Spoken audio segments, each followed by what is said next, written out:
My dear students, today we are going to see the capital structure in financial management for CA intermediate. It is in group 2. Let us look into the capital structure. What do you mean by capital structure? It is nothing but the combination of capital from different sources of finance. What are the sources of finance? We can mobilize the funds from equity, from the equity shareholders, that is the ownership funds. So we can mobilize funds from equity. At the same time, we can get shares from preference shareholders.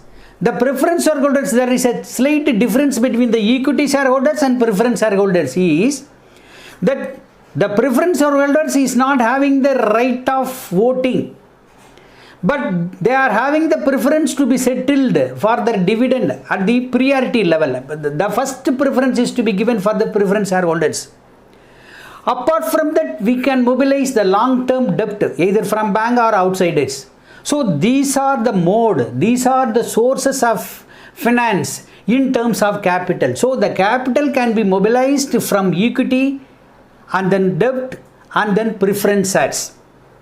So the value of the firm, in order to find out the value of the firm, if earning before interest and tax is given, that is earning before EBIT, earning before interest and tax is given, if we multiply by the overall cost of capital, then we can easily find out the value of the firm.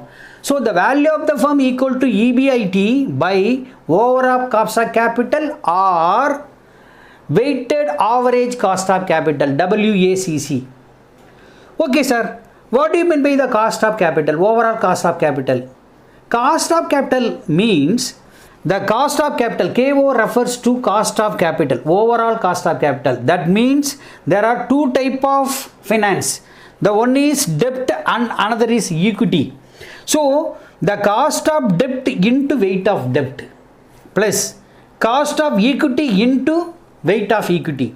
So this is the aggregate of these two. We can find out cost of, overall cost of capital. So the formula is the cost of debt into d by ds, d by d plus s. That means what? This is the weight of debt. That means the d plus s is equal to the total value of the firm. What is the total value of the firm? We can mobilize funds either debt or equity. Here s refers to the shareholders funds, equity. So d refers to debt, debt plus s. So out of the value of the firm, how much value of the debt is there? What is the proportionate? So d by d plus s equal to the weight of the debt. So cost of debt into weight of the debt plus cost of equity, KE, it is referring to cost of equity into s by ds. That means the d plus s equal to, that is a value of the firm. Out of the total value of the firm, how much the proportionate of the equity share capital. So if we add these two, we can find out KO, that is the overall cost of capital. Let's look into capital structure theories. There are two theories on capital structure. The first one is relevant theory and then irrelevance theory.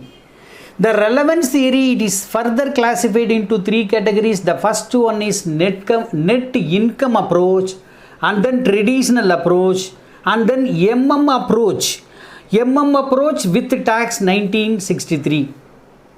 And then irrelevance theory, it is further classified into two categories, the net operating income and then approach without tax 1958. Let us solve one important problem in net income approach. Let me read the question first. Rupa Limited's EBIT is rupees 5 lakhs. That means earning before interest and tax is 5 lakhs. The company has 10% rupees 20 lakh debentures. The equity capitalization rate is 16%. You are required to calculate market value of equity and value of the firm and overall cost of capital. Let me solve the question on the board. Let us compute the value of the firm. The value of the firm is nothing but the aggregate of the market value of equity and market value of debt. In this question, the debt is given, that is, debt is 20 lakhs. But EBIT, the earning before interest tax, is given. At the same time, the equity capitalization rate is also given. So we can easily find out the capitalization method, I mean the equity capitalization. By using the capitalization rate, we can find out the market value of equity. So let us solve this. EBIT, earning before interest and tax, it is given in the question, that is 5 lakh rupees. But there is a debt of rupees 20 lakhs, the rate of interest is 10%. So interest we have to provide. If we deduct the interest, we can find out the earnings available for equity shareholders. So what is the interest? Less interest on debt, 10% on 20 lakhs. That is 2 lakhs we have to deduct. So the remaining balance will be 3 lakhs. It is available for equity shareholders. So the earning available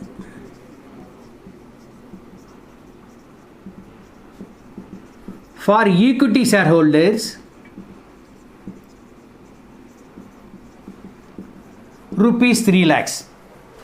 And then equity capitalization rate is given 16%. So equity capitalization rate 16%. If we have both, that is the earning available for equity shareholder and then equity capitalization rate, we can easily find out the market value of equity.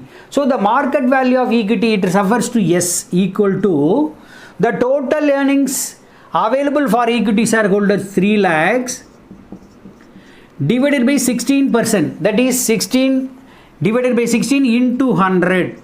So how much it will coming? So 3 lakh rupees divided by 16%. So 18 lakhs 45,000. It is the market value of equity, 18 lakhs 75,000. And then market value of debt we are having in the question itself. So market value of debt,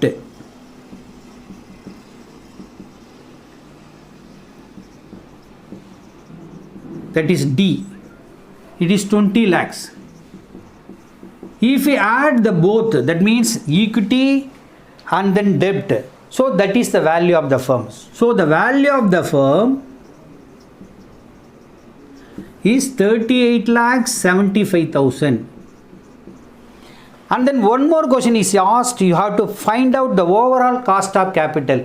What is the formula for overall cost of capital?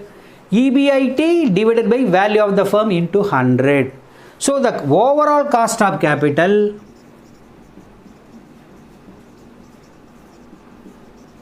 equal to EBIT by value of the firm into 100. EBIT how much? This is 5 lakh rupees. So 5 lakh divided by value of the firm 38 lakhs 75,000 into 100. So it will be the overall cost of capital. So 5 lakh divided by 38 lakhs 75,000 into 100.